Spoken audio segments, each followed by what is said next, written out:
우리가 룻기를 쭉 살펴보면서 룻기의 많은 주제들, 인애, 기업 물을 자, 그리고 무엇보다 하나님의 긍휼을 끊임없이 살펴보았었습니다. 그러면서 오늘 이야기가 끝나면서 모압 여인 루스, 보아스와 결혼을 하면서 행복하게 산다는 이야기로 모든 이야기는 끝이 나게 되어 있고 그렇게 우리가 보고 있습니다.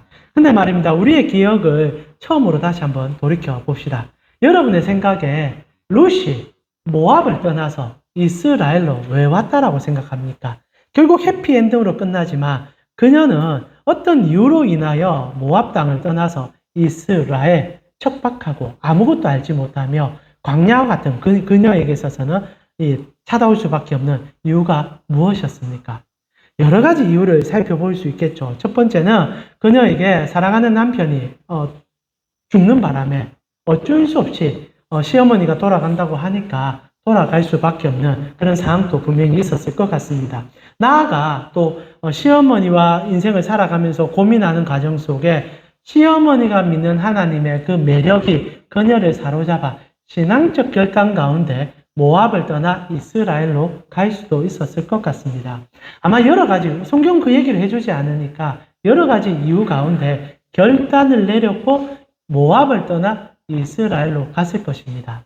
근데 말입니다. 실제로 성경이 말하고 있는 이유 중에 가장 큰 이유는 실제로 룻이 왜 모압을 떠날 수밖에 없느냐는 것은 그가 출산을 하지 못했기 때문입니다. 임신하지 못했기 때문에 그녀는 모압으로 이스라엘로 갈 수밖에 없었다는 거죠. 생각해 보십시오. 만약 룻이 출산을 했다면, 아이를 놓았다면 모압을 떠났을까요? 그건 결코 쉬운 결정이 되지 않았을 겁니다. 나아가 나오미도 동일했을 것 같아요. 자기의 후손이 태어났다면, 그리고 그 아이가 자라나 장성했다면 결코 그 땅을 떠나는 것은 쉬운 결정이 아닐 것이었 겁니다. 나오미가 혼자 떠날 수도 있어 룻은 그 아이를 위해서라도 모압에 남을 가능성이 매우 높았죠. 그러나 결혼 생활을 한 10년간 가졌는데도 아이를 가지지 못했고 그 이유는 결과적으로 그녀가 떠날 수밖에 없는 환경이 되었다는 거죠. 여러분, 우리가 성경을 보게 되면 룻이 우리가 생각하는 것 이상으로 10년간 임신하지 못해서 받은 고통은 어마어마했다는 사실을 알고 있을 필요가 있습니다. 고대에는 여성이 임신을 하지 못하는 것은 세상 모든 것에서 저주받은 인생이라는 낙인을 찍는 것과 같았습니다. 그래서 성경의 많은 에피소드 속에 임신을 하지 못해서 고통을 받는 여성들의 이야기가 얼마나 많이 나옵니까? 그 정도로 룻은 결혼 생활 10년 이상인 것 같아요. 10년 정도를 유지하면서 임신하지 못했다는 것은 그 모압 땅에서 손가락질 받고 때로는 신이 저주하여 그런 일이 생겼다라는 얘기를 들었을 가능성이 매우 높다는 거죠. 물론 그 가정이 룻과 그리고 오르바를 저주하지 않았을까요? 여러분, 오르바가 누군지 기억하십니까? 그의 또한 또 다른 며느리였죠. 여러분, 그 두 여인을 그 가정에서 핍박하거나 고통을 준 건 아닌 것 같아요. 그러나 모압 전체가 그 여인을 바라보는 시선은 곱지 않았을 것이고 그 곱지 않은 시선은 결국 그 여인을 떠나게 만드는 어느 한 계기가 된 것을 부정할 수 없을 것입니다. 결국 그 여인은 출산하지 못했던, 임신하지 못했던 이유만으로도 10년간 엄청난 고통 속에 있었을 것이고 그 이유로 인하여 모든 것을 버릴 정도의 모든 가치를 다 내팽개칠 정도의 아픔이었으며 고난이었으며 고통이었었을 것입니다. 결국 그리고 그 모든 것을 이겨내는 과정 속에 나오미가 가고자 할 때 모든 것을 툴툴 흩어버리고 따라 들어가게 되죠. 근데 놀랍게도 오늘 본문은 어떻게 이야기됩니까? 그 모든 10년간의 고통에 대한 보상이 하나님으로부터 주어졌다라고 얘기하며 오늘 마무리를 짓고 있다는 겁니다. 룻기 4장 13절, 우리가 처음 시작한 구절인데요. 함께 읽어보았으면 좋겠습니다. 이렇게 마무리 짓고 있습니다. 같이 읽겠습니다. 이에 보아스가 룻을 맞이하여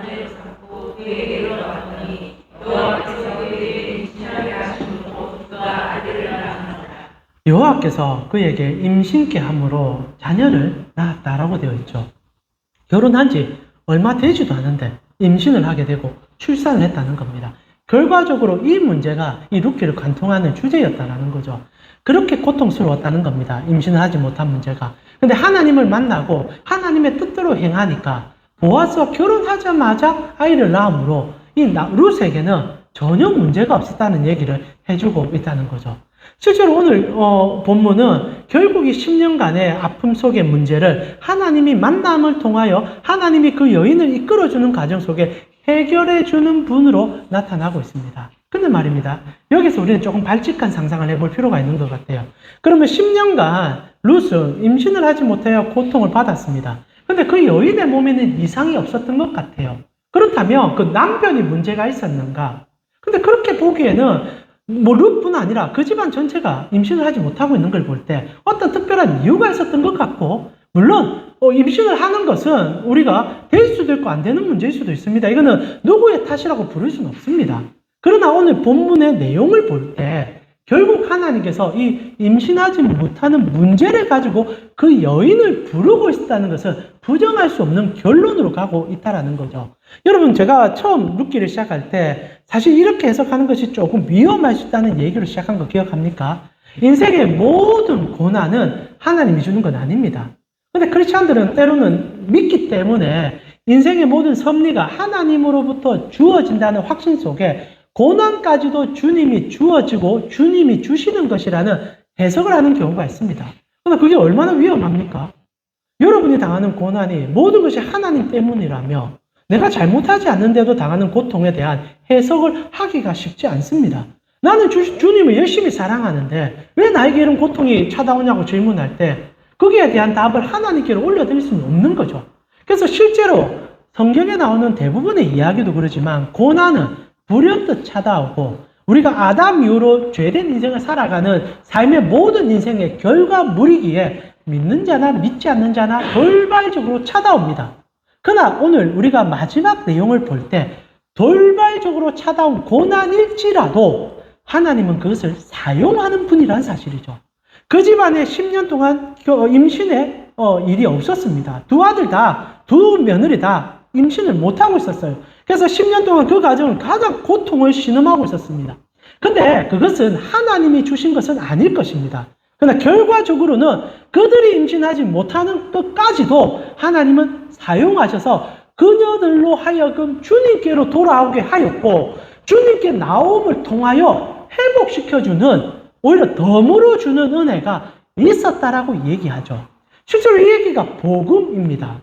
여러분, 복음이 뭡니까? 예수님을 만난다는 게 뭡니까? 한때 우리는 예수님을 전할 때 정말 쓰지 말아야 될 용어 하나를 썼었습니다. 예수 천당, 불신 지옥. 여러분 잘 아시죠?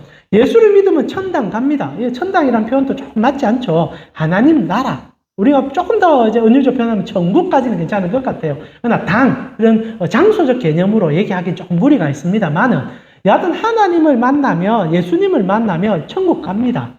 그러나 중요한 것은 예수님을 못 만났다고 지옥 가는 건 아니거든요. 예수님 때문에 지옥 가는 게 아닙니다. 우리가 지옥 가는 것은 우리 죄 때문입니다. 그런데 예수님께서 마치 백신이 되어 주신 것처럼 우리의 죄를 그의 몸으로 담당해 주셔서 덤으로 천국 가게 해준 거지, 우리는 우리 죄 때문에 지옥 가는 거예요. 룻기도 동일합니다. 인생의 모든 고난은 우리 인생을 살아가면서 불현듯 찾아오는 우리 인생의 결과물들입니다. 그러나 하나님께서 특별히 그 사랑하는 자녀를 불러내심으로 덤하여 은혜를 주는 거예요.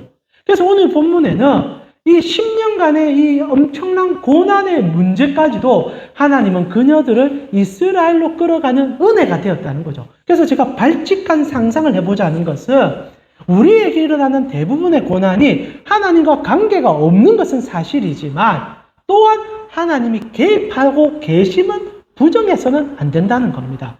사랑하는 우리 가운식구 여러분, 고난 가운데 있을 때 하나님은 여러분을 돌아보고 있습니다. 그리고 고난 속에서 하나님은 무언가를 말씀하고 있다는 거죠. 왜냐하면 고난을 통과할 수 있는 길이 그분에게 있기 때문입니다. 결국 오늘 룻기는 하나님을 만나 하나님께 나아가니 인생의 깊은 고난마저도 해결될 뿐 아니라 우리 인생의 상처까지도 주님이 안아주심으로 하나님의 영광된 사랑으로 이끌어 가시는 분이라는 얘기로 마무리를 짓고 있다는 거죠. 사랑하는 우리 가운식구 여러분, 고난 가운데 있을 때 고난의 목적이 하나님께 있는 것은 아니겠지만 하나님은 그 고난 속에서 여러분에게 엄청난 것을 허락할 수 있는 힘이 있는 분입니다. 그래서 어떤 환경 속에도 주님을 놓지 마십시오. 주님은 답을 갖고 계시고 주님은 은혜를 주시는 분입니다. 자, 그렇다면 우리가 오늘 룻기를 마무리하면서 그러면 주님께서 이 고난의 문제 속에 허덕이는 그녀들을 불러주셨습니다. 그리고 결과적으로 그녀의 모든 문제들을 다 해결해 주었는데 그러면 그렇게 함을 통하여 하나님께서 그 불러주신 이 고난의 문제로 그녀들에게 주고 싶은 은혜가 무엇이었을까라는 질문을 우리가 오늘 마지막에 해보고 싶다는 거예요. 여러분, 오늘 우리가 본문을 읽으면서 우리가 사실 성경을 읽으면서 하는 실수 중에 가장 큰 실수는 하나님께 내가 무언가를 받을 것을 찾는 이야기로 들어갈 때가 많다는 거예요. 룻기도 사실 마무리하면서 제가 정말 많은 설교를 들어봤는데 대부분 다 우리가 무엇을 받는지를 끝내요. 그래서 룻 같은 경우에 자녀를 받고 나오미도 동일하게 자녀를 받고 보아스는 왕의 족보에 올라가는 영광을 누린다. 그래서 우리가 주님께 희생하자라는 얘기로 끝나는데 성경 그런 얘기를 하는 게 아닌 것 같아요. 여러분, 우리도 무언가를 받고 싶다면 하나님도 무언가를 주고 싶지 않을까요? 고난 가운데 주님이 불러주셨다면 부르심의 목적이 분명히 있을 것이라 생각이 되어집니다.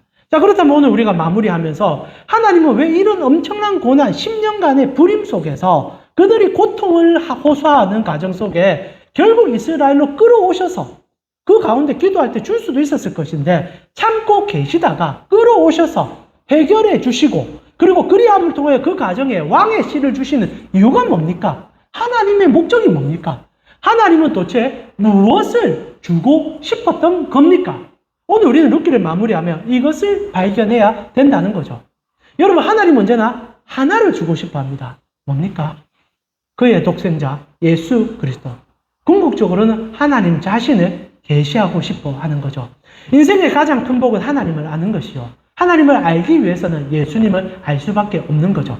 결국 하나님은 이렇게 불러내어 그녀들에게 모든 인생의 해답을 주는 이유는 그들로 기뻐하는 것도 이유가 되겠지만 궁극적으로는 하나님을 알아라. 내가 누구인지를 깨달아 너희 인생의 그 하나님을 아는 영광이 회복되어 인생의 모든 가치관이 주님과 함께 변화됨을 경험해 보자라는 얘기로 끝내준다는 것입니다. 그랬을 때 오늘 이야기는 진짜 이런 가치로 우리를 끌어가고 있어요. 사랑 우리 가운식구 여러분, 실제로 인생의 고난 가운데 하나님을 만난 사람들은 참 많지 않습니까? 그들 대부분 다 비슷한 경험을 합니다. 여러분, 오늘 나오미와 룻과 보아스 같은 경우에도 이 불임의 문제를 통하여 결국 하나님을 알아가거든요. 나아가 이런 불임의 문제 가운데 하나님은 불러내셔서 당신을 알려주는 경우들이 너무 많았다는 겁니다. 여러분, 대표적으로 저희가 지금 사무엘을 보고 있지 않습니까? 사무엘을 볼 때 어떤 여인이 등장합니까? 한나라는 여인이 등장을 하잖아요. 그녀도 긴 세월 동안 불임 상태로 인생의 고통을 호소했습니다. 근데 참 정말 놀라운 것은 불임의 이유가 하나님 탓은 아니에요. 누구나 그런 문제를 경험할 수 있습니다. 그러나 그녀에게 가장 큰 은혜는 불임 속에서 하나님께 나아갔다는 겁니다. 성전에 나아가 펑펑 울었어요. 우는데 그 기도가 바뀌기 시작합니다. 하나님의 나라와 그리고 이 자녀를 주시며 하나님의 무너진 그 기초를 세우는데 드리겠습니다. 주님을 만나고 주님의 뜻을 이해하고 주님의 마음을 이해하는 은혜를 경험해요. 그리고 나서 하나님은 어떻게 합니까?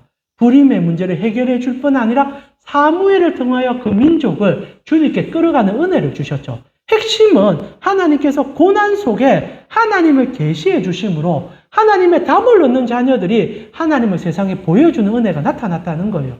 동일하게 아브라함도 그런 문제로 신음하다가 주님을 온 세상에 알리는 복의 근원이 되었지 않습니까? 여러분, 아브라함이 왜 그렇게 척박한 갈대아 우르로 떠났습니까? 불임 문제였어요. 80세가 될 때까지 자녀가 없었습니다. 이제 거의가 아니죠. 사실상 불가능해졌어요. 사라는 60이 넘었고 아브라함 80이 넘었어요. 두 부부에게 어떻게 자녀가 나올 수 있습니까? 소망을 다 잃어버린 가운데 어느 날 하나님이 부릅니다. 나와 함께하며 너의 가장 문제, 그 불임의 문제를 해결해 줄게. 아무도 믿지 못하는 환경이었지만 아브라함이 그 말을 믿고 떠납니다. 얄팍한 믿음이죠. 내 문제 해결하고 싶은 세상의 기복적인 믿음이었습니다. 그러나 하나님이 불러주실 때는 그 인격을 변화시켜 당신을 보여주는 은혜로 끌어갑니다. 그렇게 불러내어 가나안 땅에 돌입시킵니다. 그러나 아브라함은 자충우돌 하잖아요. 정말 하나님 앞에서 몹쓸 줄도 많이 압니다. 그러나 하나님은 한 번도 포기하지 아니하며 아브라함을 끌어가다 아브라함 나이 100세가 되었을 때 출산하게 합니다. 그때 아브라함이 뭘 느낍니까? 하나님의 세상보다 크며 내 인생보다 더 크시다. 결국 그 자녀를 바치고자 하는 그 말씀 속에도 바칠 수 있을 정도로 하나님을 경험하여 하나님께 나아가는 세상 속에서 가장 큰 복을 누렸단 말입니다. 사랑 우리 가고 싶고 여러분, 정말 발칙한 얘기지만 고난은요, 성도에게 한정적으로 하나님을 아는 나팔과 같습니다. 정말 그러합니다. 물론 다시 한번 말씀드리지만 고난이 하나님으로부터 오는 것은 아닙니다. 그러나 여러분이 우연찮게나 나의 실수나 아니면 내가 아무리 잘 살아도 만나는 고난이 있다면 실망하지 마십시오. 하나님은 고난까지도 이용하셔서 복을 주기를 원하고 그 마지막 끝에는 하나님을 계시하는 분이라는 겁니다. 결국 룻기는 이렇게 끝나게 되어 있어요. 실제로 그 은혜를 얘기하면서 온 이스라엘 전체가 하나님을 알게 되는 그 복으로 마무리 짓습니다. 근데 이게 조금 문제가 돼요. 이번에 제가 여러분과 이 마지막 설교를 준비하면서 진짜 좀 힘들었습니다. 왜냐하면 14절부터 15절 번역이 좀 잘못되어 있거든요. 잘못됐다고 표현하기도 어렵고 정말 인본적으로 조금 해석이 되어버렸어요. 한번 봅시다. 실제로 룻기는 하나님이 복인 것을 가르쳐주면서 끝내고 싶은데 이게 인간이 받는 복으로 마무리 지어버려서 안타까워졌어요. 룻기 14장 14절에서 15절 여러분 한번 읽어볼까요? 먼저 우리가 어떻게 한글 성경은 이렇게 번역을 어떻게 했는지를 한번 뉘앙스를 잡아봅시다. 자, 룻기 14장 14절에서 15절입니다. 같이 한번 읽어보겠습니다. 여인들이 나오미에게 이르되 찬송할지어다.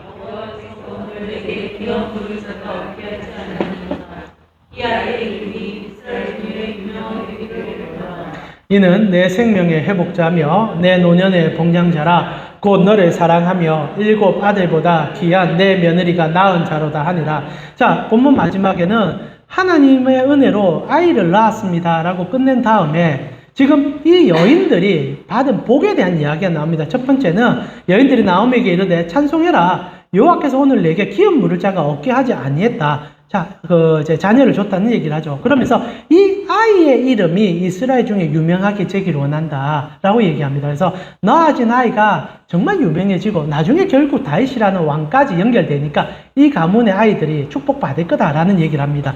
그리고 15절에 그리함을 통해 이 아이 때문에 너 생명은 회복되었고 그 아이가 내 노년에 봉양해 줄 거야 라고 얘기해서 마치 아이에게 모든 짐을 다 떠넘기면서 이 아이가 너의 로또야 라고 얘기하면서 끝내는 얘기로 되어 있습니다. 그러나 진짜 이렇게 끝내는 걸까요? 이게 좀 너무 아쉽습니다. 실제로 원어의 번역에서 우리가 주어를 잘못 잡는 바람에 마치 인간이 받은 복을 막 강요하면서 아 그래 내가 주님께 잘 살아가니까 내 아들이 정말 잘 돼가지고 큰 인물 돼서 내 봉양하고 잘 시켜주니까 너희도 주님께 행복하게 그렇게 헌신해라. 그래 너희 자녀를 바쳐라. 뭐 이런 얘기로 마무리 짓지만 아닙니다. 실제로 번역 굉장히 잘못해버렸습니다. 실제로 여러분 원어에 조금 더 가깝게 번역한 성경을 제가 볼 때 바른 성경이라고 조금 한데 요즘 더 이상 안 나옵니다. 이렇게 좋게 또 번역했는데 이단들 좀 활용을 한 것 같아요. 그래서 저희 출판업계에서 판매를 안 하고 그리고 우리 한글 성경 같은 경우는 거의 개정만 거의 보지 않습니까? 번역본이 많아요. 새번역 성경도 있고 쉬운 성경도 있고 우리말 성경 참 좋은 성경이에요. 왜냐하면 이거 북한 선교를 위해서 준비한 성경이에요. 그래서 북한말과 우리말을 혼용해서 썼는데 아마 이제 더 이상 통일이 많이 원해져서 이 성경 이제 보진 않을 것 같은데 한때는 통일에 대한 염원을 가지고 번역했던 성경. 그리고 뭐 카톨릭 번역본, 공동 번역본도 있습니다. 공동 번역본은 카톨릭과 우리가 함께 번역한 성경이거든요. 그래서 굉장히 좋아요. 이 번역본도 참 재밌습니다. 그래서 다양한 번역본이 있는데 바른 성경을 좀 보면 원어에는 조금 더 가깝게 번역을 했는데요. 바른 성경에서 14절에서 15절 한번 읽어드릴 테니까 뭐가 다른지를 한번 잘 잡아보시고 오늘 여러분 조금 어려울 수 있지만 이 14절, 15절을 명확하게 이해하고 가야 다음에 룻기를 볼 때 또다시 오류에 빠지지 않습니다. 14절, 15절 보니까 바른 성경 이렇게 얘기합니다. 여자들이 나오미에게 말하기를 여호와를 송축합니다. 오늘 여호와께서 유업을 이어줄 사람이 당신에게서 끊어지지 않도록 하셨습니다. 그의 이름이 이스라엘 중에서 유명해 되기를 바랍니다. 이게 정확한 번역입니다. 자, 그의 이름이라고 되어 있습니다. 자, 그러면 그가 누굴까요? 그의 이름이 되어 있습니다. 자, 성경에서는 아까 우리 한글 개혁 개정은 그 아이의 이름이라고 해버렸어요. 아이란 말이 안 나옵니다. 의역이 들어간 거예요. 실제로는 그의 이름이 이스라엘에 유명하게 되기를 원한다. 나중에 자녀를 출산했기 때문에 축복한다는 마무리가 있기 때문에 결국 문맥상 아이를 집어넣어 버렸어요. 오히려 안 넣는 게 나았는데 넣는 바람에 의미가 없어져 버렸습니다. 실제로 본 원어에는 그라고만 돼 있어요. 자, 그러면 그가 누굽니까? 그는 누구나 될 수 있습니다. 첫 번째는 뭐 엘리멜렉이 될 수도 있고요. 엘리멜렉은 아니군요. 엘리멜렉은 나오지도 않고 뭐 여기 나오는 룻이 될 수도 있고 나오미가 될 수도 있고 보아스가 될 수 있고 궁극적으로 여호와가 될 수 있습니다. 실제로 근데 오늘 본문은요 여호와로 넣는 게 맞아요. 그의 이름이 이스라엘 등의 유명, 회복, 영광. 왜냐하면 이스라엘이 하나님의 이름을 잃어버린 상황 속에서 룻기는 기록됐기 때문입니다. 여러분 룻기 당시에 써진 게 아니잖아요. 룻기는요 후기에 조합하여 써진 겁니다. 그렇다 문서서를 얘기한 게 아닙니다. 누가 막 오류를 넣고 이런 게 아니라 구전되어 오는 룻기의 이야기를 어느 신학자가 그리고 여러 이제 성경학자들이 어느 한 시점에 사사기의 마무리 속에 집대성하여 성령의 영감으로 쓴 겁니다. 누가 쓴지는 정확히 몰라요. 혹자들은 예레미야가 썼다는 얘기도 하고 아니면 어떤 선지자나 아니면 조금 더 가까이는 다윗 때에 어떤 신자들이 썼다라는 얘기도 합니다. 그런데 중요한 거는 돌아볼 때 하나님께서 우리 가운데 어떻게 함을 가르쳐 주기 위해 썼고 이스라엘이 정말 인생 가운데 하나님을 잃어버렸고 하나님께 영광을 돌리지 않은 세월이 너무 많은 관점을 볼 때 룻기의 마지막은 하나님의 이름이 회복되었다는 얘기를 하고 싶었던 거예요. 그래서 나오미와 룻과 보아스가 그들의 문제로 하나님께 나아가서 하나님을 경험하고 하나님을 알게 되니 이스라엘에 하나님의 이름이 회복이 되더라라는 거예요. 이게 성도가 할 수 있는 가장 큰 복입니다. 첫째는 내가 하나님의 이름을 알게 되고 아는 그 이름을 세상 속에 보임으로 모두가 하나님의 이름을 깨달아 하나님께 영광으로 나아갈 수 있는 것. 자녀 놓고 행복하고 돈 많이 번다. 이게 무슨 복입니까? 진짜 성경이 말하는 분은 하나님이 계신다. 하나님이 우리의 주인이다. 이걸 가르쳐 주면서 끝내는 거 아니겠습니까? 그래서 여자들이 얘기하는 거예요. 여호와를 송축합시다. 오늘 여호와께서 유업을 이을 사람을 당신에게 줬습니다. 10년 동안 불임이었는데 절대 아이를 갖지 못할 거라고 생각했는데 하나님의 역사를 이루자마자 줬습니다. 이런 은혜가 어디 있습니까? 여호와께서 하신 겁니다. 하나님만이 영광 받으시며 하나님이 그 은혜를 드러내는 겁니다. 그래서 15절도 똑같이 그 해석을 따라가야 됩니다. 15절을 보니까 그는 당신의 생명의 회복자며 자 여기서 그는 누굽니까 그러면? 앞에 얘기와 똑같이 되면 그는 여호와가 되는 겁니다. 여호와는 너의 생명의 회복자고 노년의 복량자다. 이까지 다 여호와 하나님을 지칭하는 거죠. 자, 여러분 생명의 회복자라고 되어 있지 않습니까? 맞지 않습니까? 자녀를 줬지 않습니까? 이스라엘에게 생명은요, 내 생명이 중요한 게 아니에요. 씨가 물려져서 내 대업이 이어지는 게 생명의 주된 가치입니다. 아브라함이 왜 80세에 모든 본토 고향을 다 뜨리고 부자였거든요. 재산 다 처리하고 그 가나안 땅으로 간 이유가 뭡니까? 내 생명이 끝나니까. 내 생명이 내 대에 끝나니까 생명을 받기 위해서 간 겁니다. 동일하게 생명의 회복자, 창조의 하나님만이 우리의 생을 의미있게 만들며 우리의 시대를 영원히 끌어간다는 얘기를 이스라엘이 회복하여 부른다는 거예요. 그 전에 이스라엘은 돈이 최고였고 물질이 최고였고 세상 속에 살아가는 가치가 최고였는데 룻과 보아스와 그리고 나오미가 하는 행동을 보고 여호와의 이름을 회복하니 그분이 우리의 생명의 공급자라는 고백이 터져 나왔다는 겁니다. 그러면서 마지막 이런 얘기합니다. 노년의 복량자다. 그분이 나의 노년의 복량자다. 복량자. 여러분 복량자가 뭡니까? 복량자. 예, 그렇죠. 케어해주는 나이가 든 이제 어르신들을 이제 소위 말하는 복지 체계죠. 나이들 이제 젊은 세대가 너희가 이제 어르신들을 이제 돌보고 마지막 숨을 잘 머물 수 있도록 도와준다는 얘기로 들릴 겁니다.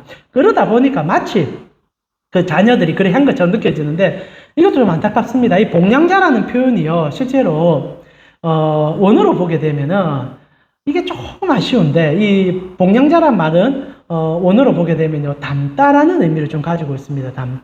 담다라는 의미를 갖고 있거든요. 실제로 그래서 이 쿨이라는 단어를 쓰고 있는데요. 담다라는 표현 속에 어떤 보호함 그리고 담아서 그렇게 데려간다는 의미가 있다 보니까 봉양자라고 해석을 좀 한 것 같습니다. 그리고 이제 사실상 의역을 했을 때 봉양자라는 의미를 쓰기도 하고요. 그러나 이 쿨이라는 단어는 담아내다는 의미입니다. 이게 왜 중요하냐면 이렇게 봉양자라고 해석해버리면 룻기 전체 주제가 또 죽어버려요. 왜냐하면 룻기의 시작은요, 비어 있었기 때문이었고 마지막에 그게 채워졌다는 얘기를 하고 싶었기 때문입니다. 그래서 노년에 채워준 자, 이게 정확한 해석입니다. 쿨이라는 해석을 가지고 하면은 노년에 너를 채워주셨다라는 얘기를 하는 거죠. 이 노년이란 표현보다는 우리 인생의 끝에, 우리 인생을 살아가는 모든 여정 속에 우리를 채워주시는 분, 이렇게 조금 해석하는 게 더 좋습니다. 그래서 실제로 룻이 어떻게 시작했습니까? 이 주제를 가지고 시작했거든요. 나오미가 룻을 데리고 이스라엘 땅에 들어왔을 때 그가 처음으로 한 얘기가 뭡니까? 하나님께서 나를 비워버렸다. 나를 망하게 했다는 얘기 했잖아요. 룻기 1장 21절입니다. 룻기 1장 21절. 이렇게 시작하면서 했겠죠. 이렇게 이야기하면서 내가 풍족하게 나갔더니 여호와께서 내게 비어 돌아오게 하셨다. 여호와가 비겠다고 말하는 거죠. 이 거짓말이잖아요. 여호와는 비게 한 적이 없어요. 고난의 문제는 고난의 문제일 뿐이었습니다. 그녀들이 이스라엘이 사실 좋지 않아서 모압이 더 좋아서 떠났고 모압에서 살면서 여러 가지 환란을 만났고 그리고 나다가 결과적으로 돌아오게 되었습니다. 원인과 결과에 하나님께서는 안타까워하신 게 전부일 뿐 선택은 그들이 다 했는데 나오미가 뭐라고 합니까? 하나님이 내 망하게 했어라고 얘기한 거예요. 그럼 하나님이 반증하셔야죠. 근데 하나님이 보복하심으로 반증하는 게 아니라 진짜 채워줌으로 반증하신다는 얘기가 오늘 본문의 주제예요. 하나님 왜 나를 망하게 했습니까? 뭐라고? 나는 너에게 줄 자야. 그리고 고난의 터널을 끌어간 다음에 우리가 원하는 것 이상의 것을 하나님은 보이죠. 그리고 그것을 받았을 때 알게 되는 것이 하나님이시고요.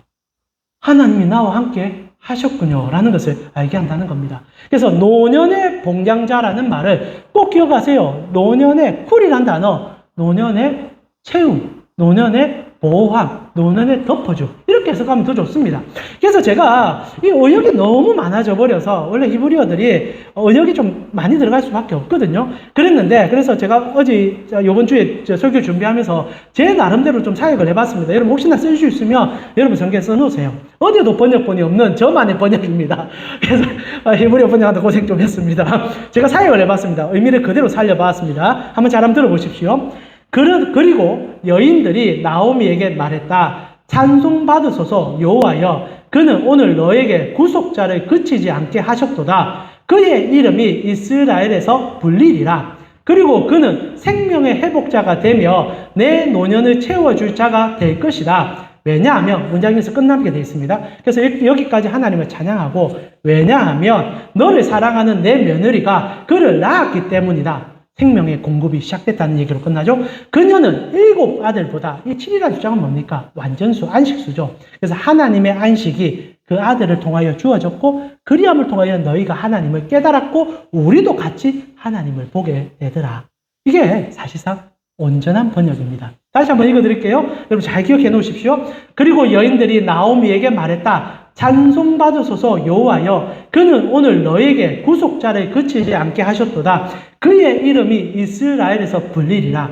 그리고 그는 생명의 회복자가 되며 내 노년을 채워줄 자가 될 것이다. 왜냐하면 너는 너를 사랑하는 내 며느리가 그를 낳았기 때문이다. 그녀는 7 아들보다 더 귀하다.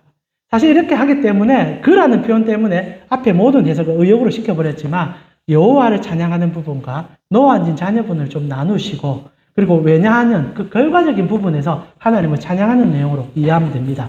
자, 룻기를 마무리할 때 우리가 발견한 게 무엇입니까? 하나님의 이름이죠. 하나님의 영광을 이들이 온전히 경험했다는 겁니다.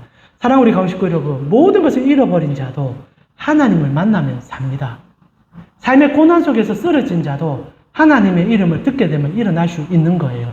그리고 하나님은 당신의 계시함을 통하여 우리의 삶의 밑바닥의 문제가 아닌 근원적인 은혜, 영생과 하나님의 나라의 가치를 가르쳐 주므로 우리로 삶을 살아갈 이유가 어떻게 보면 세상 속의 문제가 아닌 하나님의 영광의 문제임을 가르쳐 주는 분이라 나타내고 있다는 거죠.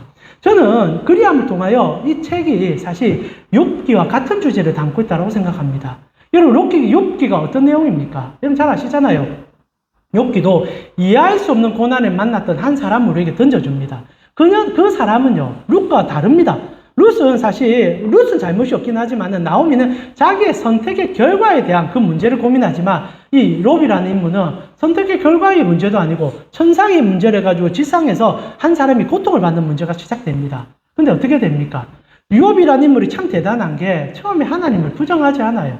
하나님에 대해서 오히려 하나님께서 주시는 이유가 있을 거라고 생각을 합니다. 근데 이유가 없었거든요. 이게 우리가 살아가는데 인생의 사실 딜레마입니다. 어떻게 고난을 처음 당했을 때 사람들이 고민을 해요. 하나님께서 왜 나에게 이런 고난을 주시지? 그때 사실 우리가 실수하면 오르로 넘어갑니다. 그래서 하나님께서 이 고난을 줬다는 이유 때문에 우리가 계속 하나님께 어떤 답을 찾으려고 하는데 그게 아니에요. 고난은 무작위로 찾아옵니다. 중요한 것은 고난을 통하여 이 고난에 잠식되지 아니하고 하나님과 함께 이겨내기 위하여 끊임없이 주님의 방법 속에서 주님을 찾는 게 중요한 겁니다. 그랬을 때 하나님은 고난을 사용하심으로 더 크신 하나님의 손을 보여주는 게 성경적 고백이에요. 욥이 글이 됩니다. 욥은 이해 없는 고난을 당했을 때 어떻게 우리가 하는 신앙적 일을 시작해요. 하나님께 원망을 돌리지 아니하고 하나님이 어떤 목적을 가지고 일을 했기 때문에 내가 견뎌서 이겨내겠다라고 얘기합니다. 그러나 그게 아니었거든요. 이 고난은 이유가 없는 거였어요. 그러자 새 친구가 찾아오게 됩니다. 그리고 욥의 상처에 소금을 막 뿌리죠. 이게 교회가 하는 잔혹한 행위 아닙니까? 교회가 어떻게 합니까? 성도들이 실패하고 고난을 받을 때 손잡고 얘기합니다. 주님이 주신 고난입니다. 기도하십시오. 뭔 고난입니까? 고난은 이유 없이 찾아옵니다. 우리가 할 일은 함께 울어주고 주님께 같이 갑시다. 이 이유를 알 수는 없지만 주님께서 어느 날 함께 해주심으로 회복시켜 줄 겁니다. 그 이상 말하면 안 돼요. 근데 우리가 범을 넘어서서 마치 고난의 문제를 내가 아는 것처럼 그리고 주님이 주신 것처럼 얘기해서 우리를 더 딜레마로 빠뜨리지 않습니까? 욥이 그렇게 고민하는 과정 속에 새 친구와 일반적인 교회 행태를 다 저지릅니다. 네가 잘못해서 너 고난받는 거야. 소금 착 뿌립니다. 그리고 한 친구는 너 성경대로 안 살아서 너 하는 고난받는 거야. 착 뿌립니다. 한 친구는 너 기도 안 해서 너 고난받는 거야. 기름 착 뿌립니다. 기도 안 해서 말씀 안 봐서 예배 빠져서 그리고 너 정말 하나님 앞에 솔직하지 않아서 다 소금을 내리 뿌립니다. 욥이 미치려고 하는 거예요. 자기는 열심히 예배드렸고 자기는 정직하게 살았고 자기는 잘못한 게 없는데 왜 이래 됩니까? 결국 패닉에 빠져가지고 하나님 앞에 고백합니다. 근데 욥이 잘하는 게 하나가 있어요. 딱 하나를 잘합니다. 하나님을 저주를 안 해요. 이해는 못하는데 정말 욕이 입에 튀어나와서 친구들에게 욕도 하고요. 하나님 앞에 원망, 불평합니다. 하나님 이건 아니잖아요. 나 그렇게 안 살았잖아요. 막 대듭니다. 근데 하나님을 저주 안 합니다.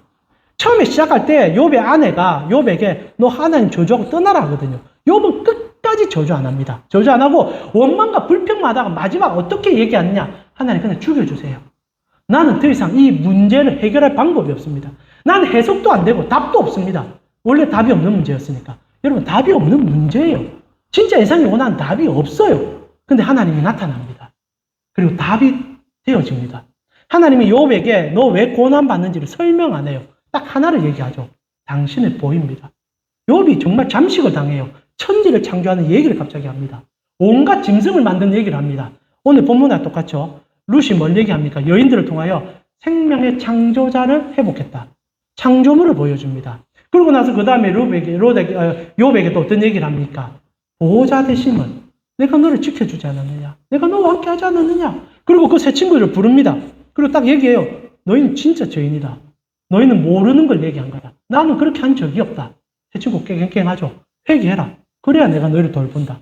그리고 욥이요. 그날 딱 고백하는 게 뭔지 아닙니까? 내가 귀로 듣던 하나님을 눈으로 배웠습니다. 모든 것이 해결되는 날이었어요. 그리고 성경은 부록을 하나 더 주죠. 룻기와 똑같아요. 그 자녀도 다시 생산되고 재물도 2배로 주더라 라고 얘기하면서 끝냅니다. 근데 우리가 그것만 보고 하나님을 아는 것이 얼마나 중요한지를 설교하지 않음이 문제였죠. 룻기도 똑같다는 겁니다. 결국 룻기는요, 우리에게 이 얘기를 하고 싶은 거예요. 하나님을 만나게 된다. 하나님을 알게 된다.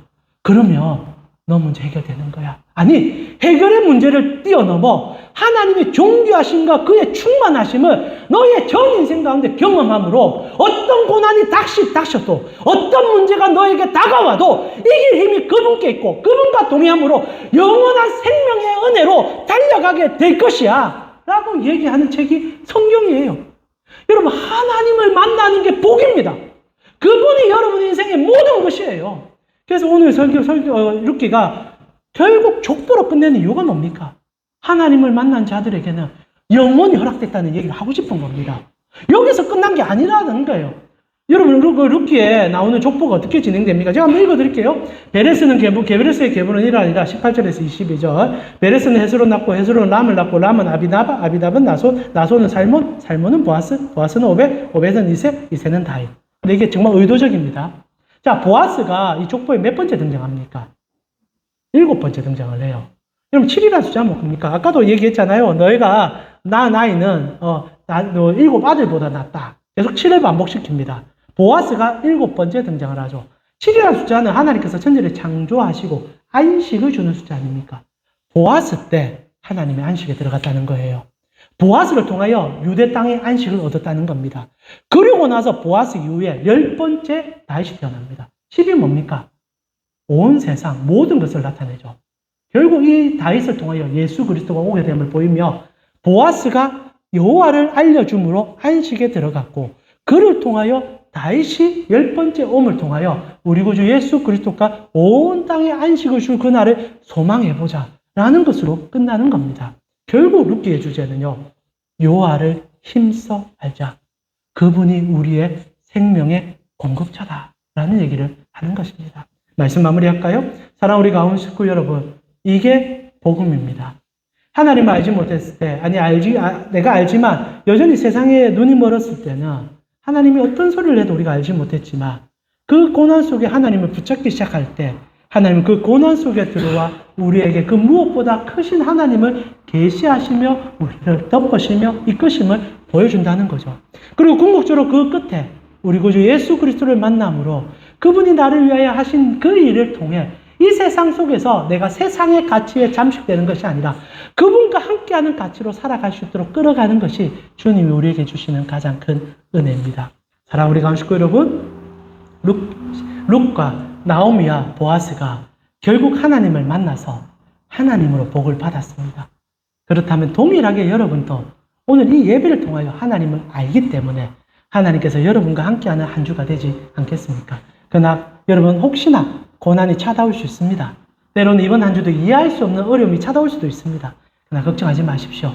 여러분은 하나님이 생명자 되는 은혜를 그 가운데 경험할 것이고 여러분의 복량자 되는 보호하심과 채워주심 되는 하나님을 능히 경험하게 될 것입니다. 시편 73편 28절에 이렇게 시인이 고백하죠.